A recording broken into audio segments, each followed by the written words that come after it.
Hi, this is Joe Shannon.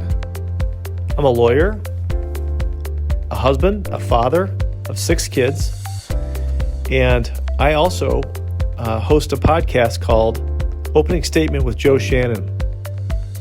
Please consider listening to our podcast on YouTube, Spotify, and Apple, and any other folks that host podcasts. Just Google Joe Shannon and podcast, and you'll find it. I hope you enjoyed the show.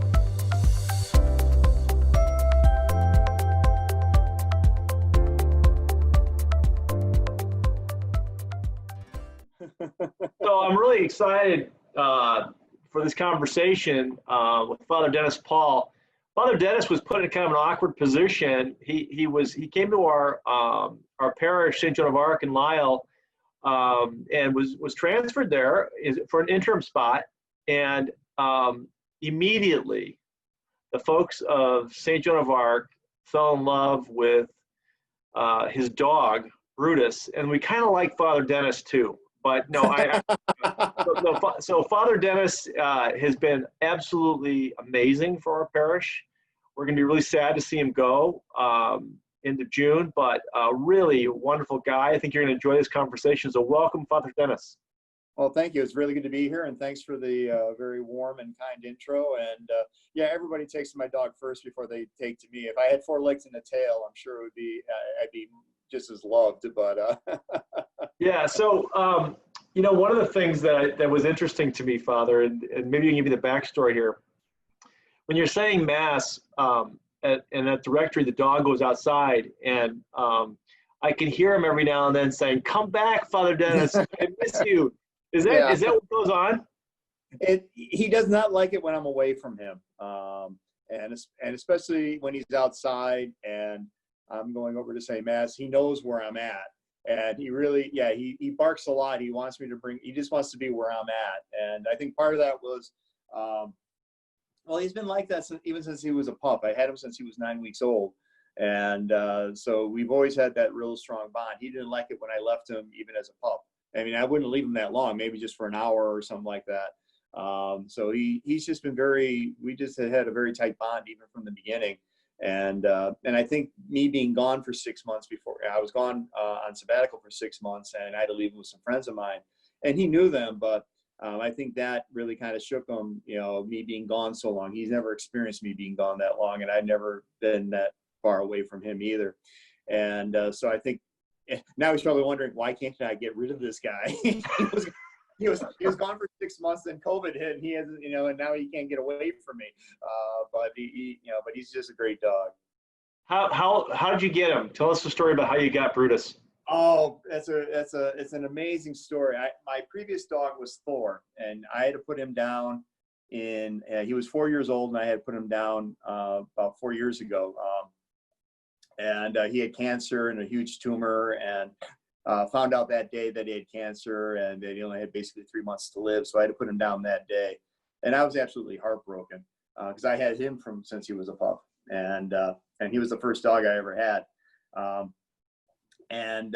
So and I swore I wasn't going to get another dog. I was not going to go through that again. There was just no way I was going to get another dog. And so what happened was, I started looking, which was the first mistake. I started looking, and this is about a month after he had died, and I found a couple of breeders, and and this one up in oh gosh, I forgot, Marengo, really kind of, just emailing her back and forth. She just seemed to really understand my situation, where I was coming from. So I went up to visit her, and and she had a litter, and it was a litter of 3 boys and 4 girls. And I just fell in love with the pups. And so the way it works is you put your name in, and then whatever order your name is in is the order you go in to select the dog. So because I was looking for a male, I was the second one. I would get the second pick of the males.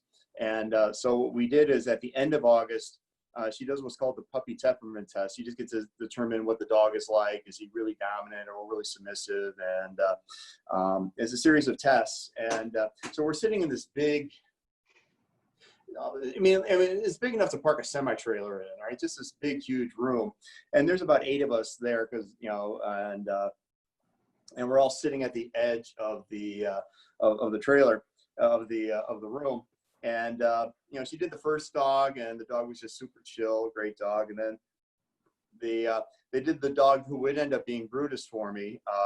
And what happened was they started the test, and they had to stop for a second. They had to stop for a little bit.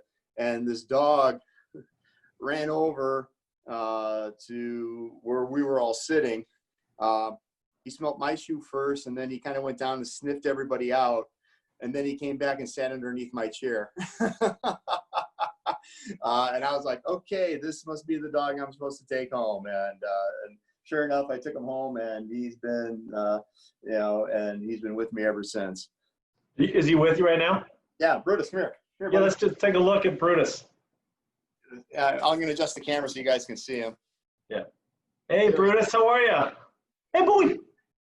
Yeah, I see planet Earth back there too. You're coming to us from the galaxy. It's, you know, pretty apropos with this SpaceX launch. Did you follow that at all?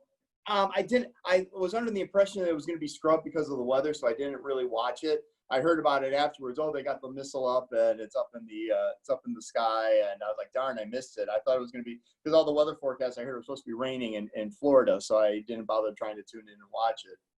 Yeah, no, that stuff is so amazing to me. It's really cool. But hey, listen, you know, I've done probably about 50 of these video casts, and I'm having a ball doing it. I mean, today I'm kind of I'm in almost like a closet because you know our law firm's pretty busy with people, and you know we're all socially distancing, etc. But you know the coolest thing about this this medium is that I can be anywhere. I mean, you can be in outer space where you are right now, and I can be in this closet. We can be talking, so it's really fun. But I talk to people about kind of odd things, but I really want to know.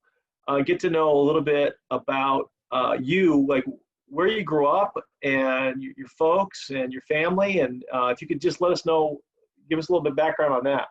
Sure. No, I was born in Hinsdale. So that's, I was born the youngest of 5. I have 3 older brothers and an older sister.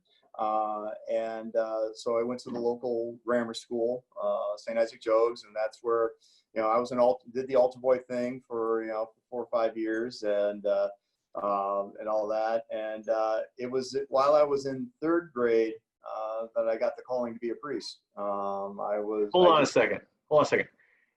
3rd grade, you get the 1-800 call, and it says, "Hey, Dennis, I'm going to need you." Yeah, I mean, yeah, that's a very colloquial way to put it, but it was just a sense that I knew that I was going to be a priest when I grew up. And were your folks like uber Catholic, or your siblings, or what? Tell us how that kind of worked out. Yeah, I know everyone thinks that, you know, my family must have been super Catholic growing up, and I would just say we were your typical Catholic family. You know, we didn't pray a lot. You know, we didn't pray the rosary. We didn't study the Bible or anything like that. We didn't even say grace before meals until I got ordained. But you know, we went to mass every Sunday. We tried to go as a family until it just got impossible. But you know, we always went to mass every Sunday. You know, I think just in looking back, I just always felt a certain closeness to God, even as a kid. So, you know, when I came home and said I was going to be a priest, I mean, like, you know, you're at that age, yeah, you're going to be a priest this week, and you're going to be a lawyer next week, and you're going to be a doctor the following weekend, and you're going to be a fireman. Sure. You know, you go through these things of what you want to do. But I got the call that I was going to be a priest, and it just never left me. So where'd you end up going to high school, Father? I went to St. Ignatius College Prep in Chicago. So I was under the influence of the Jesuits for 4 years. You know, and it was tough. I mean, I was commuting from Hinsdale to Chicago, caught the 6:59 a.m. express train from Hinsdale into Union Station. Took advantage of the extra half hour to finish up any homework I was too lazy to do the night before, and got on. I caught the 3:30 train in the afternoon. The all stop and got into Hinsdale at 4:15. I still remember the schedule. The hard part in high school was that I lost my dad. My dad died in my freshman year. He died in November of '79. That must have been heartbreaking for you. It was, especially, and you're a young kid, and you're going through all those changes in life at that point, and you don't have the role model and the father that you need to kind of initiate you into what does it mean to be a man, and how to be that. So, no offense to my mom, she tried, but mom's a mom. She doesn't understand what it means. Right. I don't understand what it means to be a woman. There's just certain things you can only learn from some other people.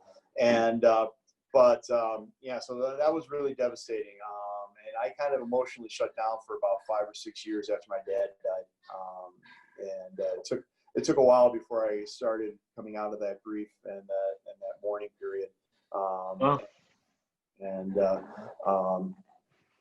So that was, high school is tough enough, but to go through high school with losing your dad, that was even tougher, man.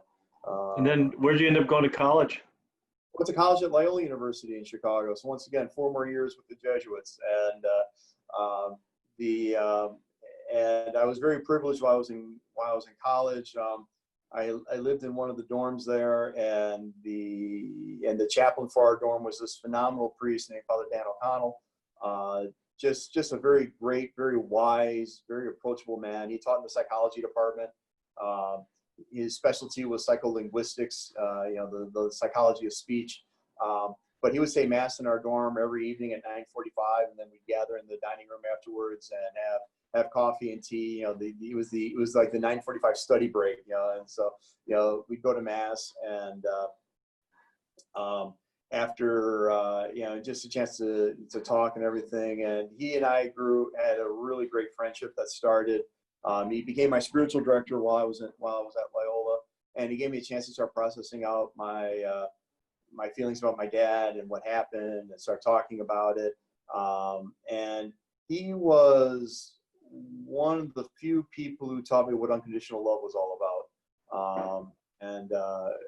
It seemed like no matter what I talked to him about, it didn't faze him, it didn't bother him. He was just a very loving, very kind man who had a profound impact in my life. Is he still living?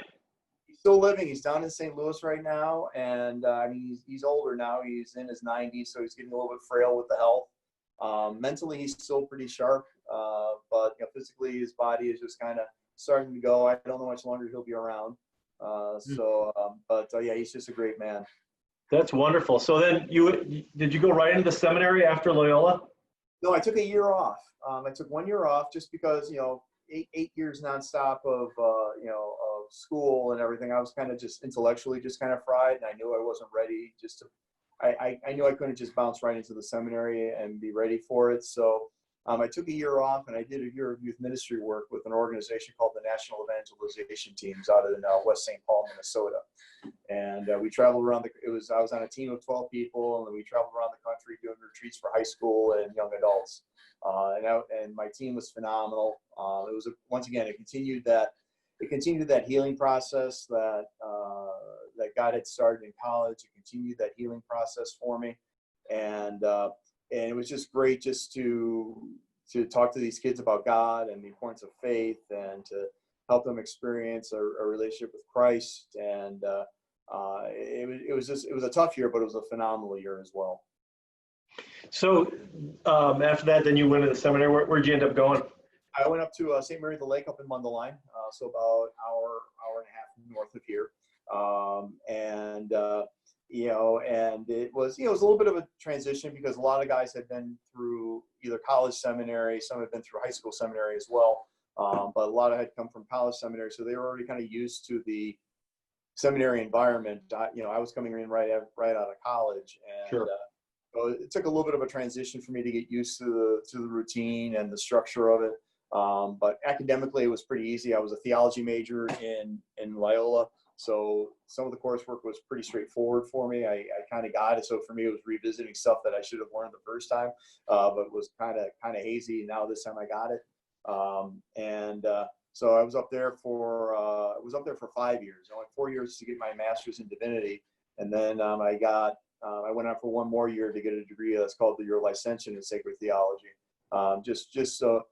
Where the master's in divinity is more of a pastoral use of theology. How do I minister to people? The licentiate is more of an academic background in theology. So so it just grounds me further into the theological tradition of the church.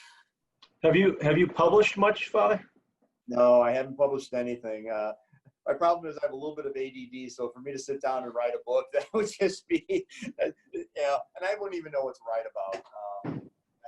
Once in a while, I've had some people come talk to me about, I should write something, and I just don't know what I would write. So maybe as I get older and wiser, I'll figure, oh yeah, this is what I should write about. Yeah, with these new technologies nowadays, that you can just speak into your computer, and I think that helps a lot of people that do have attention issues, with sitting down and doing those types of things. I've seen that. I'm just going to go, Siri, write a book for me. Exactly. But so the one thing I really wanted to talk to you about, you just introduced it.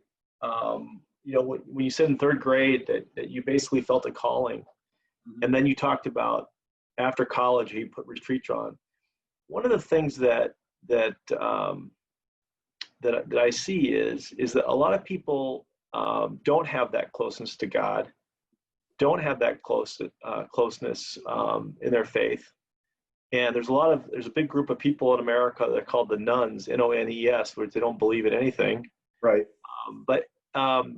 So tell me how you developed that closeness to God that has provided comfort in your life.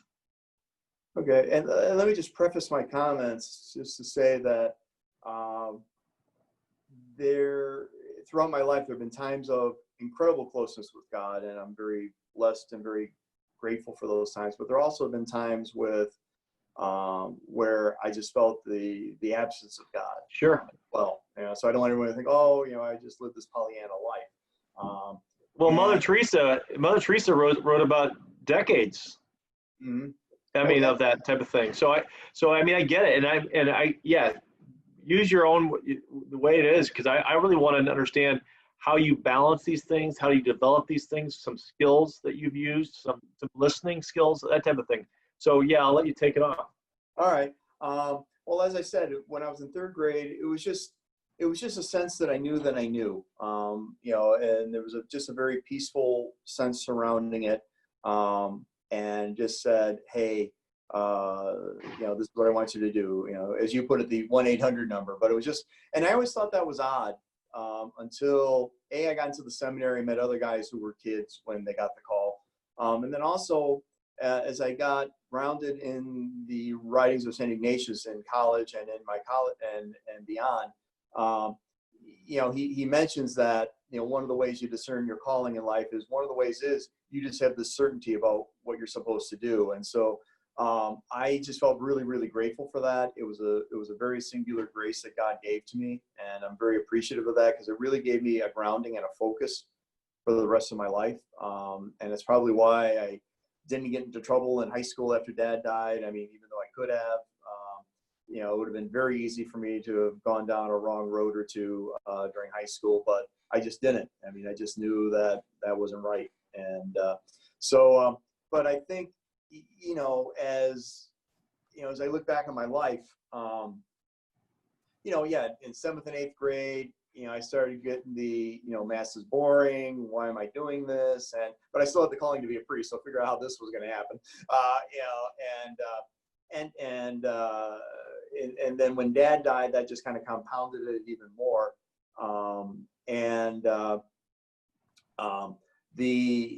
I was privileged to go on a retreat during my sophomore year through a parish, a nearby parish, and during this retreat, I just had this profound experience of God's love for me, and it just really it just really anchored me even deeper into my vocation, but even more importantly, anchored me ever deeper into my relationship with God.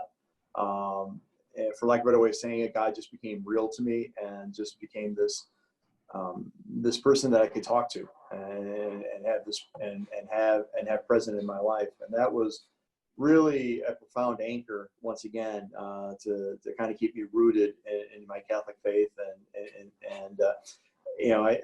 I started reading the Bible when I was in high school. Tell me how many high school kids are reading the Bible, if they're not assigned to do it. Started going to daily mass. My high school, being at a Catholic high school, I had the privilege of going to mass at 12 o'clock during my lunch hour, during the lunch break. So I went to mass, and then I'd eat lunch, and then head home, and then go back to school for the rest of the day. So that was really incredible. In fact, the priest got so used to seeing me, he wouldn't start mass until I showed up. So it was like me and a couple of other kids would be there, and so it worked out really, really well. Once again, so I just had, and I started praying at that point.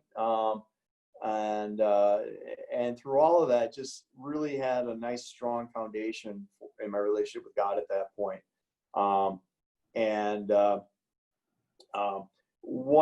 it was also kind of important because, especially now that I'm older, as I look back on that time, one thing I didn't realize was, or I just didn't want to admit, was I was also suffering with depression at that point.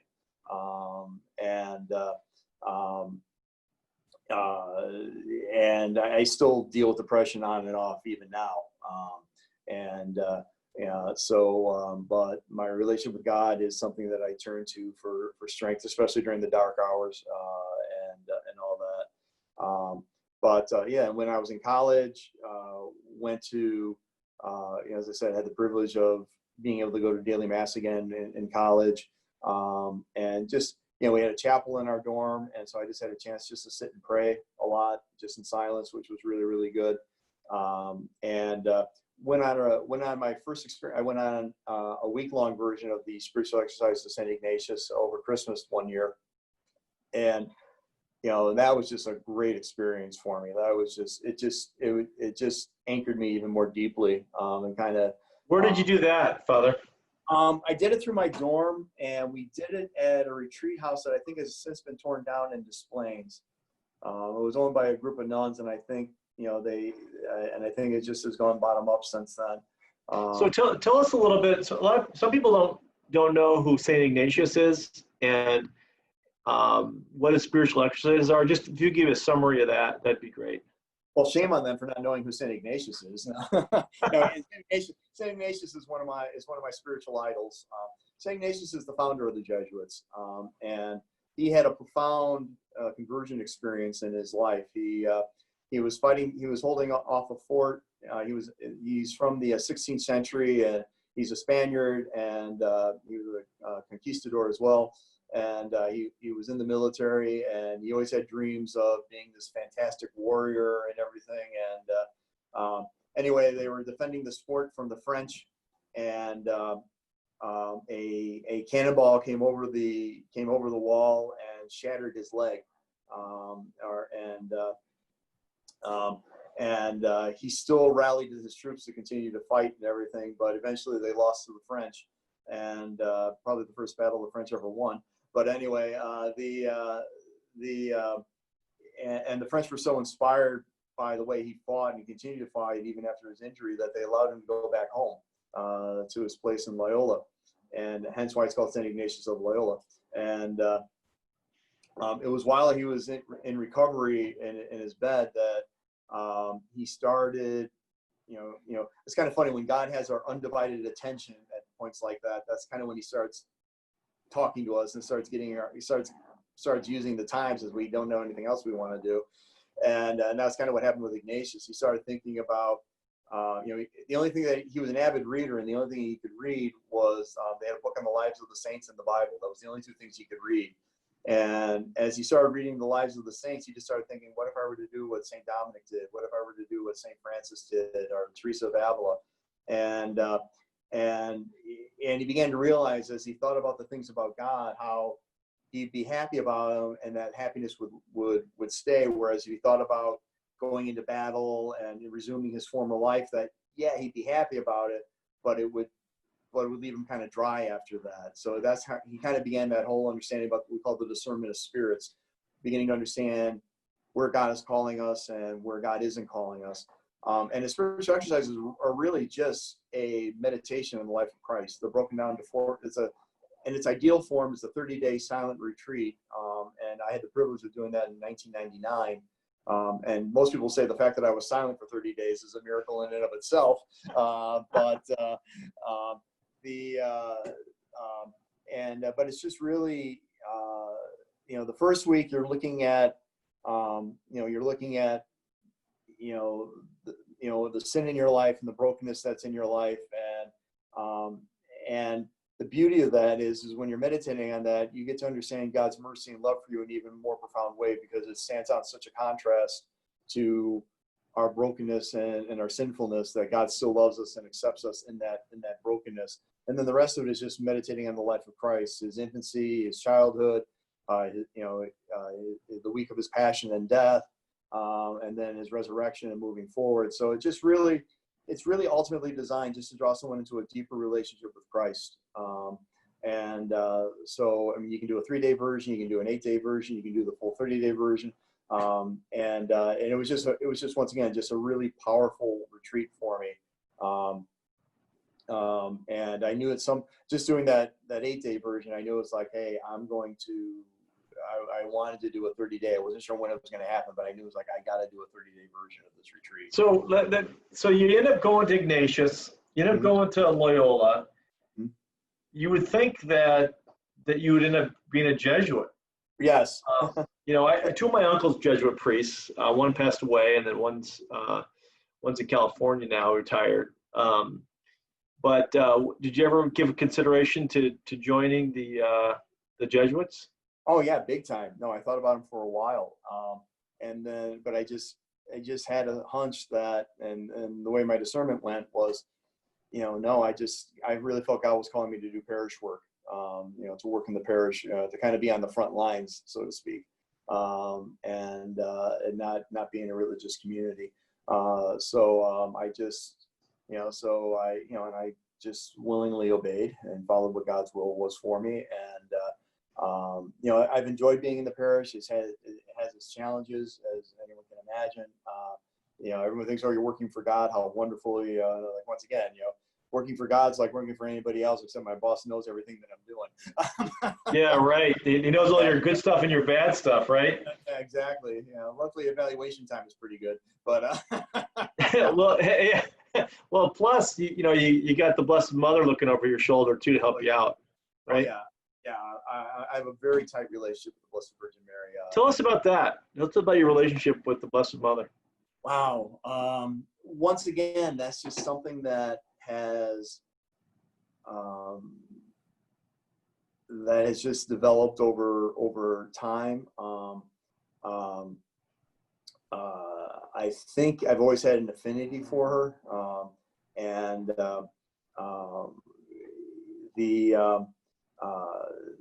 she's always just been kind of a part in my life, and I think most priests have an affinity for the Blessed Mother, because she's the Mother of Christ. So one of the titles that she's referred to as Queen of Clerics,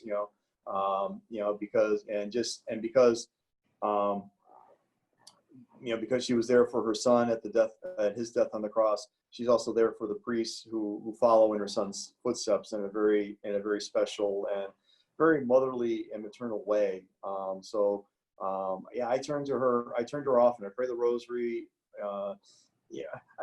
When I was in high school and college, I prayed the rosary almost every single day. I prayed it quite a bit when I was in seminary, and then it kind of ebbs and flows when I'm in the parish, just given how my days go. But I'm just always aware of her presence and her guidance and her intercession for me. That's great. So we all got these journeys, and I know my mom really had a closeness with the Blessed Mother, and she'd pray the rosary every day, and then she basically had a book of people she'd pray for all the time, and all my friends just knew that they wanted to be in my mom's book. So even when I was off to college, they'd come by and make sure that I got, they're in the book. She's still praying for them, etc. So yeah, I was pretty lucky, Father. I'm number 9 of 10. Oh, wow. And so, yeah, my parents, I was really blessed with my crew. And my mom's was kind of a real, really interesting, she's a really religious lady, daily mass type person when she could do that because she got sick later on. But she, I think more her watching the way she lived more than what she talked about. That's kind of the approach I think a lot of people see is they look at the role models like, folks that in their life and they watch what they do rather than what they say. Mm-hmm. And, Right. So I want to switch gears a little bit here. Sure. This has been a really hard time for a lot of people, and I'm assuming it's been hard for you too. This whole COVID situation with our churches closed. I don't believe in the history of America that the churches were ever closed like this. I may be wrong on that, but and so this has been such a disconnection for everybody, and being away from the Eucharist, which is central to our faith, and to have to watch it on television and all these types of things. Part of me says that one of the reasons why I think this is, for me, educational, is I learned what it was like to be in a nursing home or to be alone and incapacity where I couldn't go to mass. So I become more sensitive to those folks, and maybe I can reach out later on. But secondly, I just, a lot of the things that we take for granted with our faith, being able to be in person, to be connected to people.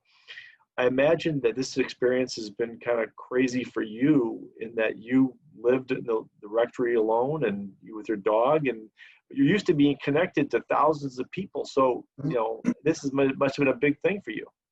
Yeah, yeah, it has been. I have a friend of mine who's a priest, and he's a hardcore introvert, and he goes, and for him, he joked that this time for him was an introvert's dream. Yeah, right. Yeah. Nobody around, and he'd be quiet and all that. For me, I go, and I'm a hardcore extrovert, and that's an extrovert's nightmare right now.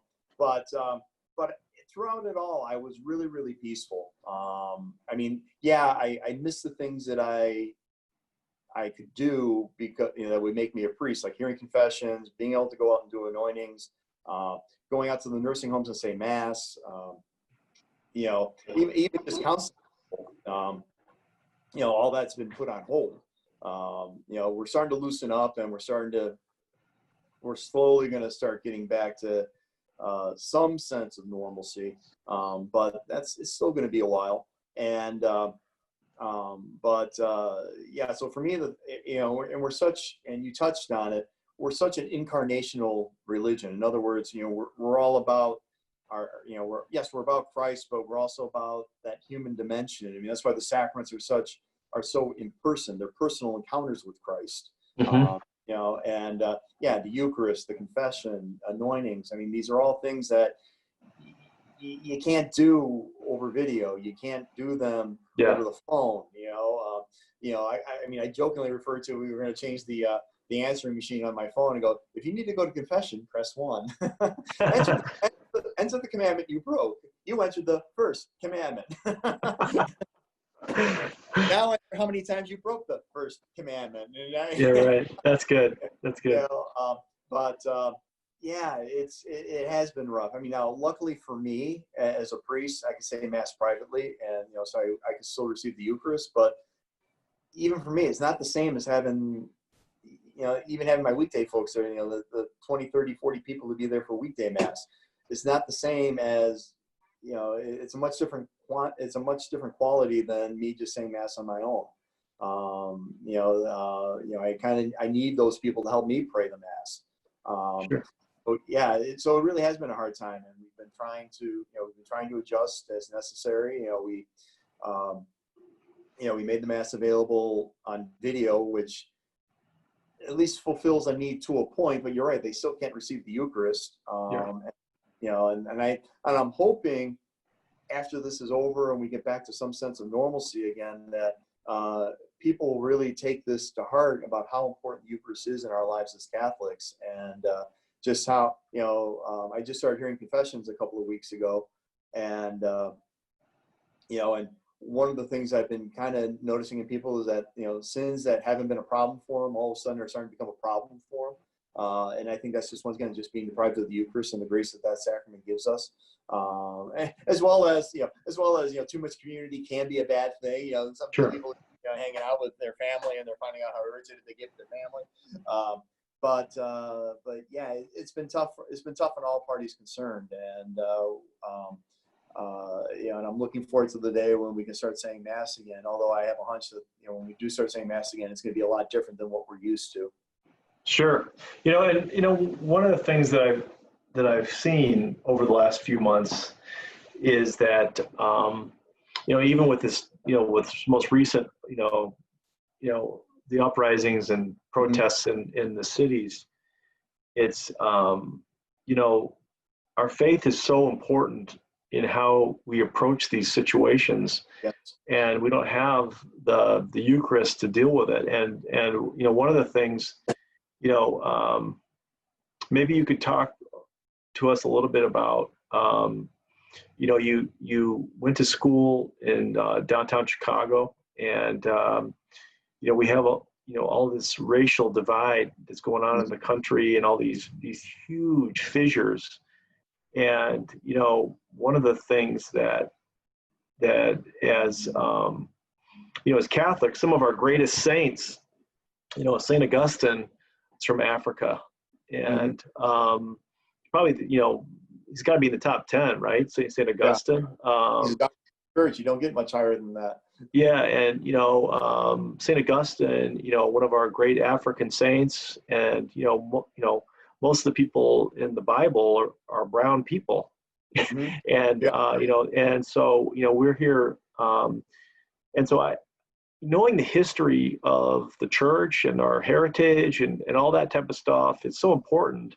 But nowadays, here we are in 2020, and we have this, you know, such a sad, horrible occurrence in up in Minnesota, which, you know, was a regular occurrence in a lot of different places. And so how do we as Catholics, you know, help the situation and be the helpers or be the responders? Yeah, I think there's a couple of things we can do. And you're right, the events that happened in Minneapolis were just absolutely horrific. You know, with the guy crying out that, you know, he couldn't breathe and he was calling for his mom, and why the other cops didn't intercede and get the guy to stop doing what he was doing. And you know, and I'm a chaplain for a police department down near Joliet, and so, you know, I can kind of see things from both perspectives, but still doesn't excuse, you know, what happened, you know, and so but I think the first thing as Catholics we need to do is that Catholics have always been, you know, instruments of change. I mean, we were there, you know, Catholics were involved in the civil rights marches with Dr. Luther King, and you know, so we've always been, you know, advocates for social change and social reform, because it just flows out of the gospel and our relationship to Christ. I mean, the first pillar of Catholic social justice teaching is the inherent human dignity every person has, you know, so that's part of the reason why we're so strongly pro-life, is because, you know, the unborn are humans and they deserve to have that human dignity.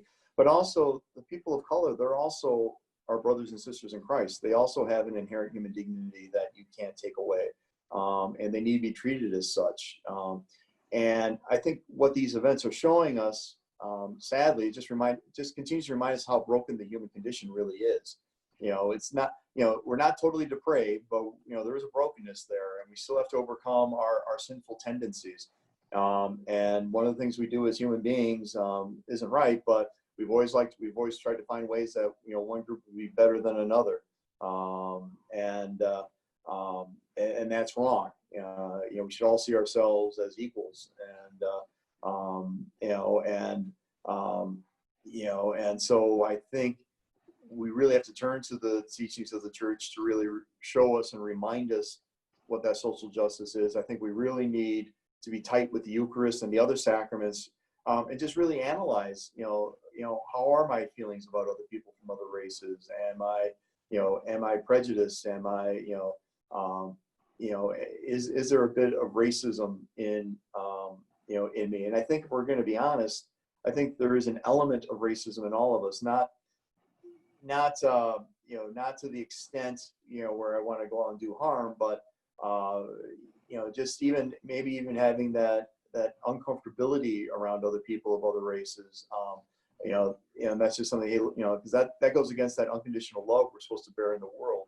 And we're also supposed to be peacemakers. So as Catholics, we're also called to bridge that divide between the races, and to, by the grace of God, to really, with the eyes of God, see everybody, as I mentioned, as our brothers and sisters in Christ, and to help heal that division so that we can truly become one people. And I mean, and obviously it takes a lot of grace for God to change our hearts.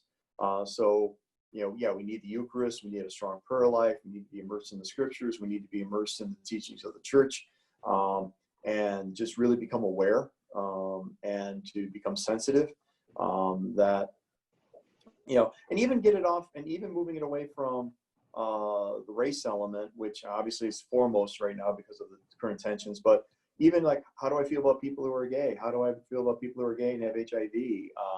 You know, how do I feel about people who are homeless? How do I feel about people who are drug addicts? I mean, it's so easy for us to look at them, oh, that person's gay, I don't want to deal with them, or this person's a homeless person, you know, they just need to get their act together, or this person's a drug addict. But these are precisely the people that Christ calls us to be with. I mean, if you look at Jesus's ministry, who did he spend time with? The tax collectors, the prostitutes, and the sinners.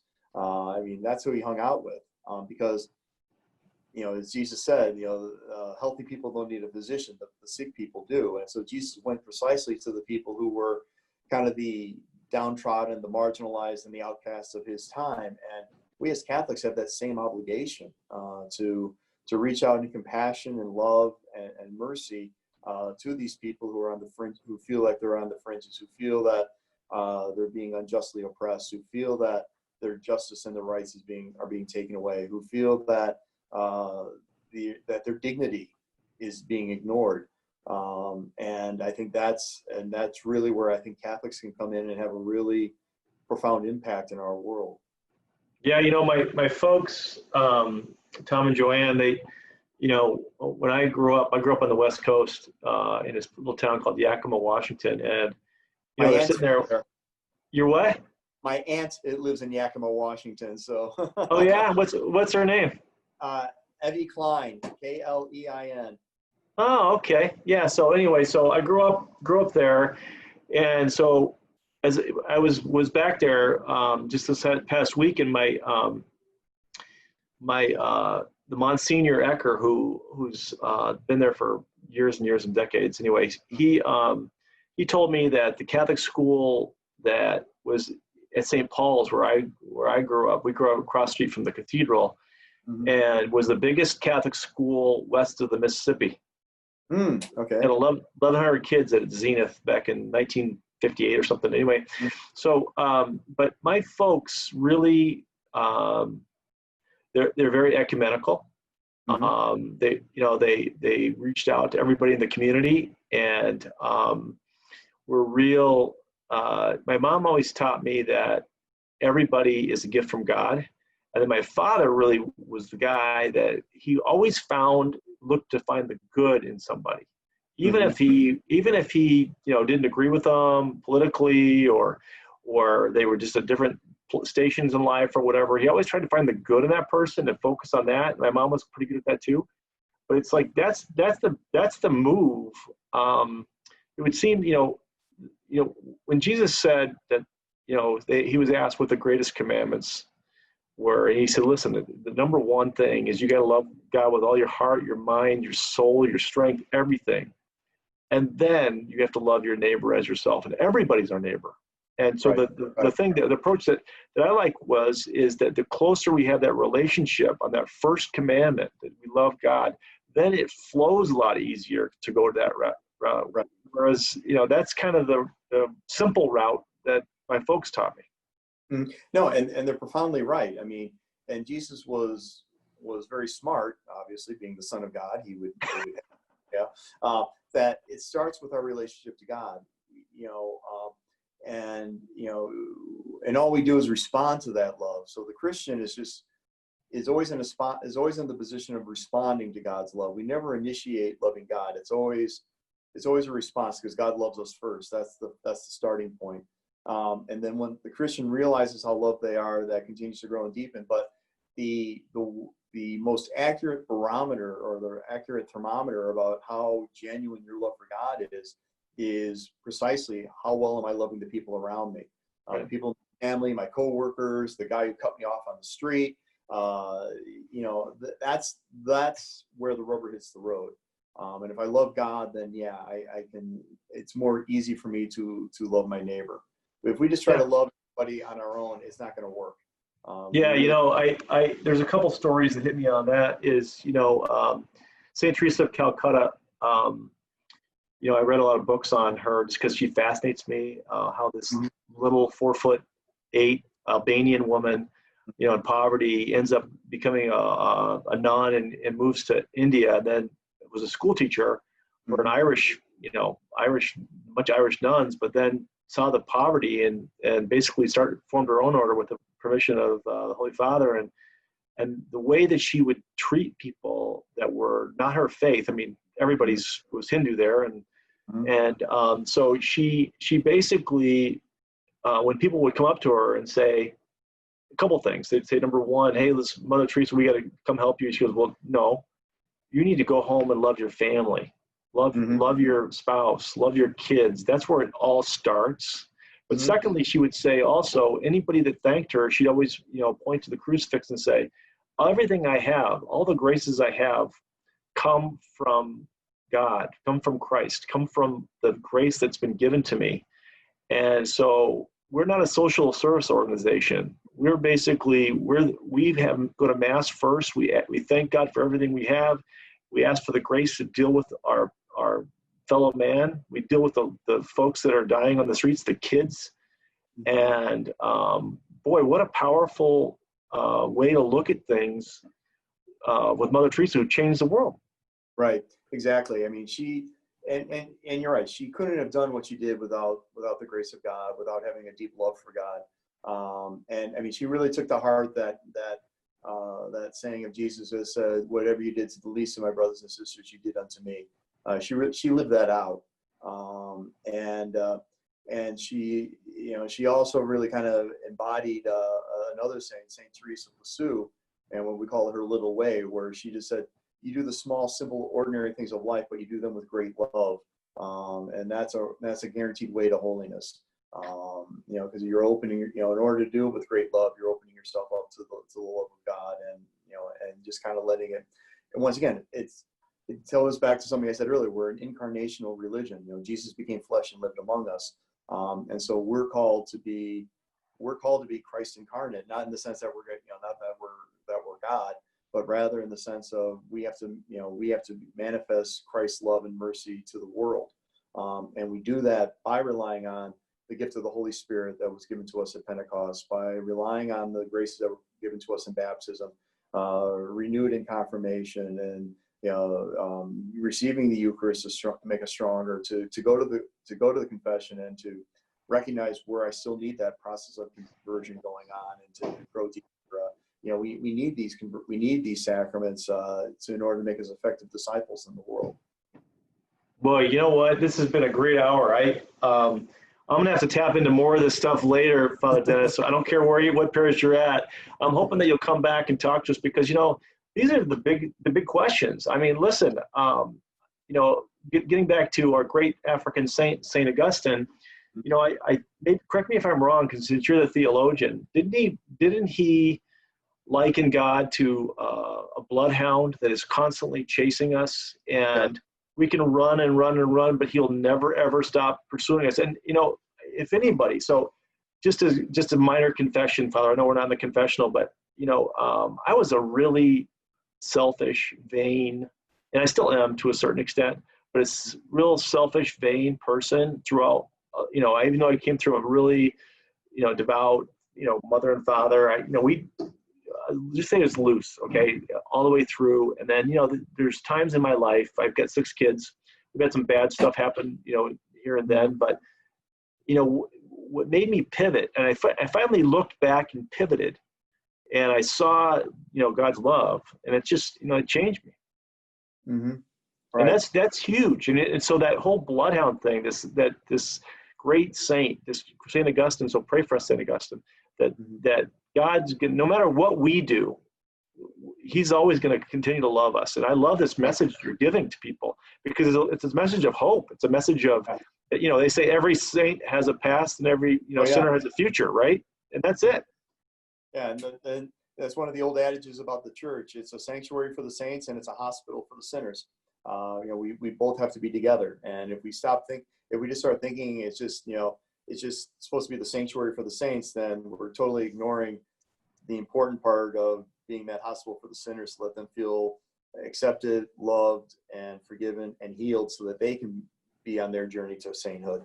Yeah, well, I'm hopeful it's still, accepting the hypocrites and sinners like me, because I'm one of the biggest hypocrites of all time. I talk a pretty good game, but, every day I got to work on that game in the morning, and the ground game at night, and just really work hard on it. But I really appreciate your time. I know that you're a real busy guy. You got a lot of stuff going on, but I hopefully I'll be able to schedule you in again, because this has been great. I mean, the next time maybe you'll have another background. I mean, now we're above planet Earth, taking a look at everything. I mean, it's like, but it's really cool, really cool. But thank you so much, Father, for spending some time with us. Oh, my pleasure. I had a great time, and I would love to do this again and kind of get into the deeper questions of life, because it's something we don't do often. And I love talking this stuff, whether it's just the general chit chat or the deeper stuff of life. No, I had a great time and look forward to doing it again. All right, Father. We'll talk soon. All right. Take care. Bye-bye. Bye-bye. Thank you for listening to the opening statement with Joe Shannon. You can find us on the internet at shannonlawgroup.com, or telephone our office at 312-578-9501. Have a terrific day.